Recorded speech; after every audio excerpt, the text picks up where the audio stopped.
देना जरूर पूर्वजों को, इस्माइल दे देना।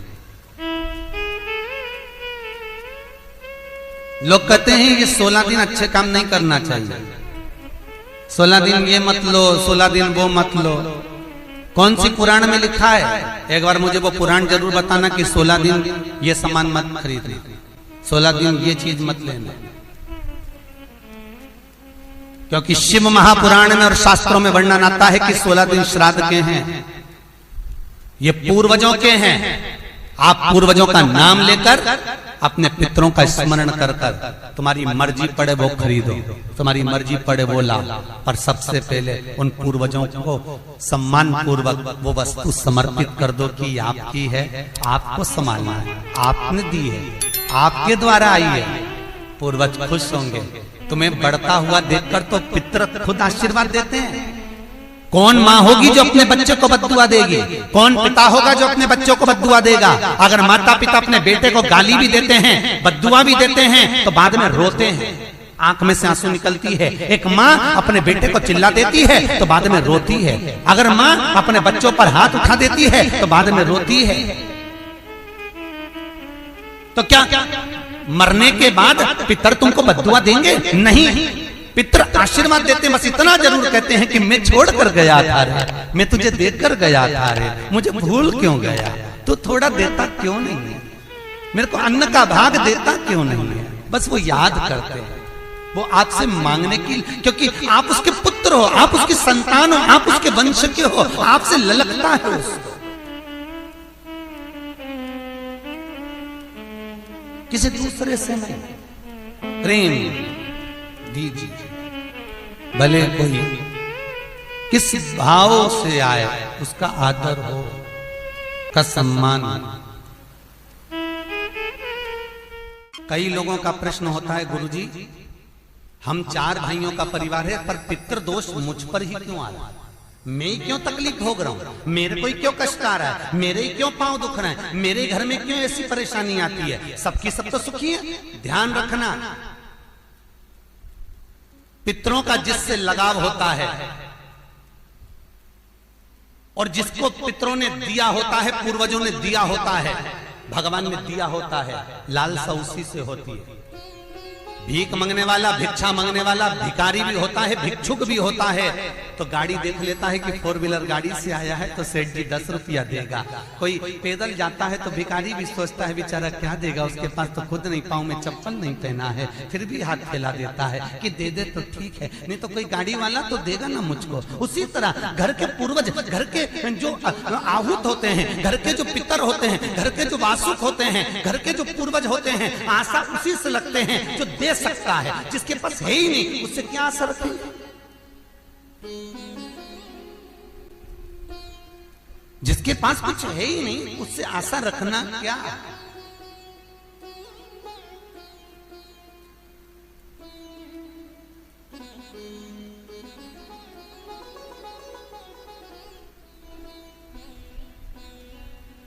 कई लोग कहते हैं गुरुजी हमारे पास देने के लिए कुछ भी नहीं, हम हमारे पूर्वजों को क्या? मत दो ना, इस्माइल तो दे सकते हो। जिस दिन तुम्हारे पूर्वजों का श्राद्ध है, तुम्हारे पास में खिलाने के लिए अन्न नहीं है, तुम्हारे पास देने के लिए दान नहीं है, तुम ब्राह्मण को घर में नहीं बुला सकते, कोरोना महामारी चल रही है, तुम कुछ भी नहीं दे सकते, तुम्हारे पास देने के लिए वस्त्र नहीं, आभूषण नहीं, कुछ भी नहीं, मत दो। निवेदन है बस चेहरे पर प्रसन्नता रखकर, एक निवेदन है कि चेहरे पर प्रसन्नता रखकर उस दिन अपने पूर्वजों को याद जरूर करना और कह देना कि आप ही का दिया हुआ है जो हम खा रहे हैं, हम पर करुणा करना। हमारे पास कुछ भी नहीं है, डब्बे में से गुड़ या शक्कर निकालकर अरे गैस को लाइटर से जलाकर उसकी अग्नि में छोड़ देना, पर 2 दाने शक्कर के छोड़ना जरूर, जिससे वो जीवात्मा दरवाजे पर आकर भूखी ना जाए, उसके मुख में कुछ तो चला जाए और वो जीवात्मा तुम्हें आशीर्वाद दे जाए। तुम्हारे पास कुछ ना हो तो इतना तो दे सकते हो साहब, इस्माइल तो दे सकते हो, प्रसन्नता तो दे सकते हो, मीठी वाणी तो दे सकते हो, अपने पूर्वजों को याद तो कर सकते हो, अपने इष्ट को याद तो कर सकते हो, जिसने दिया है उसका गुणगान तो गा सकते हो।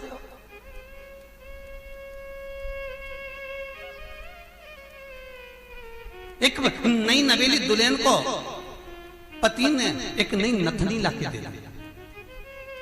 कबीरदास जी लिखते हैं नथनी दी यार ने तो दिया बखान।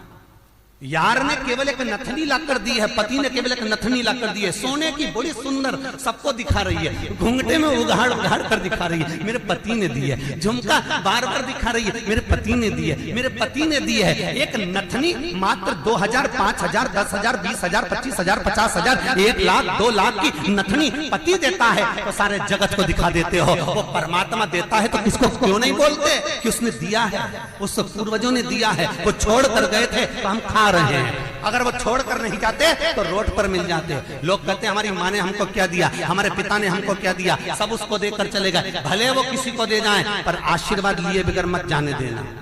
भले वो कितना भी पक्षपात करें, भले वो कितनी भी बेईमानी करें, भले वो कितना भी कपट करें, वो सारी जायदाद उठाकर किसी को भी दे दें, पर उन माता पिता का सम्मान जरूर करना, क्योंकि वो मरते मरते आशीर्वाद जरूर दे जाएंगे कि मैंने तुझे कुछ नहीं दिया, ले मैं तुझे आशीर्वाद देता हूँ।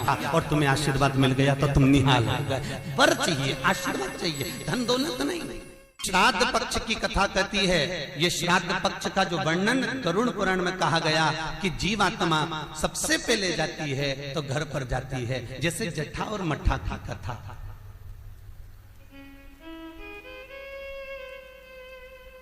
दो भाई हैं, जट्ठा और मट्ठा,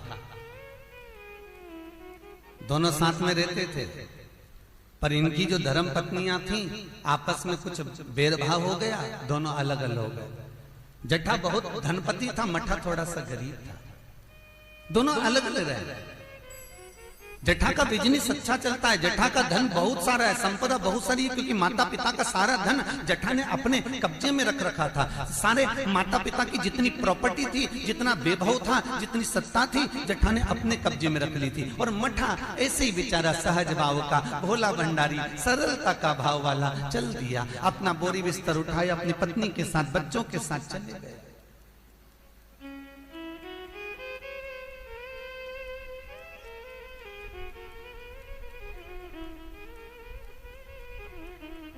सोलह दिन श्राद्ध किया गया।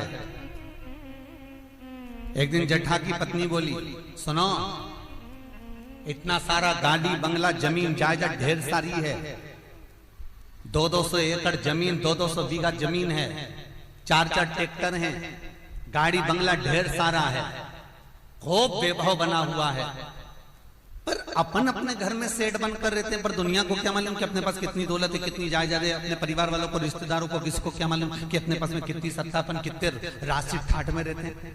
तो पति बोला क्या करना है? पत्नी बोली एक काम करो, तुम्हारे जो पिताजी मर गए थे उनका श्राद्ध आ रहा है,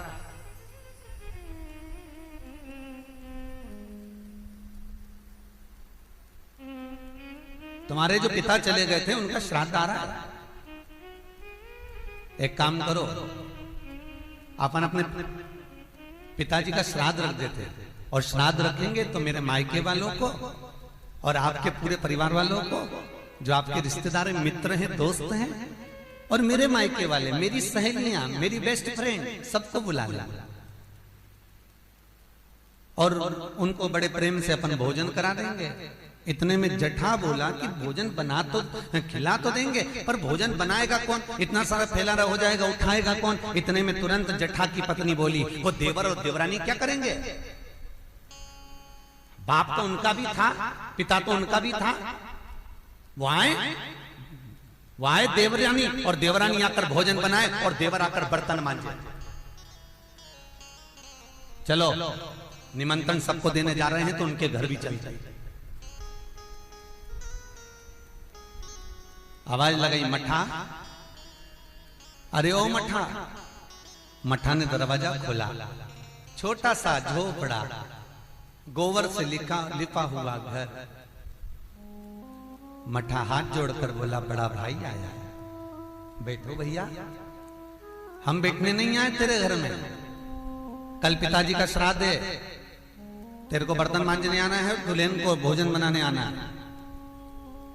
श्राद्ध पक्ष में हमने ब्राह्मणी ढूंढी थी, बामनी भोजन बनाने वाली मिल नहीं रही है, सब लगी हुई है इधर उधर, देवरानी को ले आना।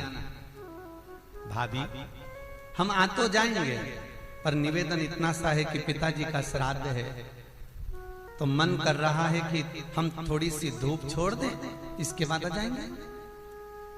इतने में तुरंत भाभी बोली, सुन रे मठा, आना हो तो सुबह जल्दी आना, क्योंकि रखे हुए बर्तन कौन मांजेगा, भोजन कौन बनाएगा।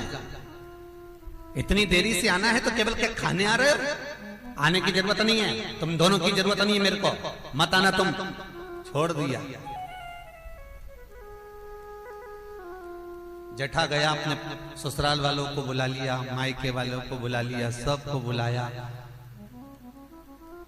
पितृलोक से जिसकी तिथि होती है, पितरों के भगवान जिनका नाम है आर्यमा स्वामी, कौवे पर बैठकर जिसकी तिथि होती है, उस तिथि के जीव को कौवे पर बिठाकर आर्यमा स्वामी लेकर आते हैं, और जिसकी यहाँ श्राद्ध होती है उसकी छत पर कौवा छोड़ते छोड़ते जाते हैं।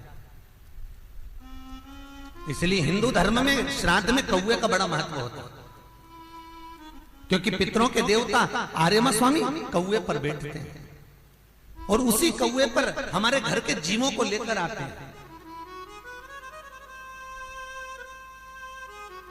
और सबसे पहले वो जीव कहां जाता है श्राद्ध पक्ष में? बहुत ध्यान से सुनना गरुड़ पुराण का ये चरित्र।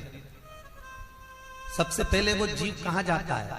जो घर का सबसे पुराना घर होता है,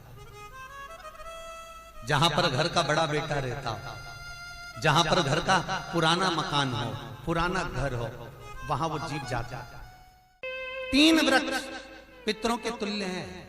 पहला पीपल, दूसरा बट वृक्ष, तीसरा बेलपत्र का वृक्ष। बेलपत्र का वृक्ष कभी अनायास श्राद्ध पक्ष में आप कुछ भी ना कर पाए, कुछ भी ना कर सकते हो, तो एक पत्ते के ऊपर कोई सा भी पत्ता ले लो, चाहे पान का ले हो, कोई पीपल का ले हो, कोई भी पत्ते के ऊपर एक पुड़ी, थोड़ा मीठा थोड़ा नमकीन रखकर अपनी कामना कर कर अपने पूर्वजों के लिए इन 3 वृक्ष के नीचे 16 श्राद्ध में किसी भी एक दिन आप वो भोजन को रखकर आ जाइए। अपनी कामना कर कर सुख का अनुभव होगा, पितरों को शांति मिलेगी। एक जट्ठा और मट्ठा की कथा हमने पहले कही है, वो भी हमारे पेज पे डली हुई है, आप उस पे से निकाल कर सुनना।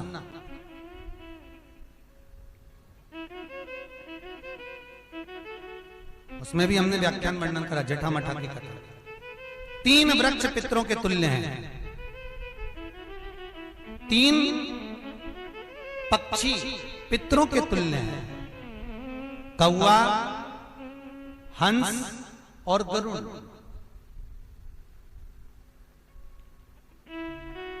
एक कौवा और एक स्वान, कुत्ता, ये 2 ऐसे होते हैं जिनको 20 मिनट पहले, आधे घंटे पहले, 1 दिन पहले, 24 घंटे पहले, 48 घंटे पहले क्या होने वाला होता है, कौवे को और स्वान को भान हो जाता है। क्यों?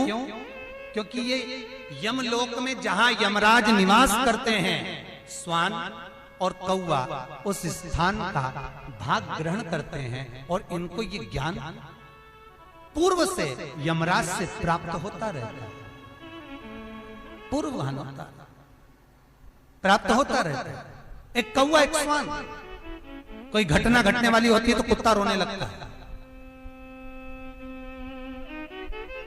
कोई घटना घटने वाली होती है तो कौवा आकर बैठ जाता है, कोई आ रहा है तो कौवा आएगा, कोई भाव सूचक है तो कौवा आकर बैठेगा। दरवाजे पर कैसे, उसका भी भान है, अटारी पर कौवा कहां बैठा है, दरवाजे पर कौवा कहां बैठा है, किस स्थान पर कौवा विराजमान है, उसका भी भाव हमारे शास्त्र में वर्णन है।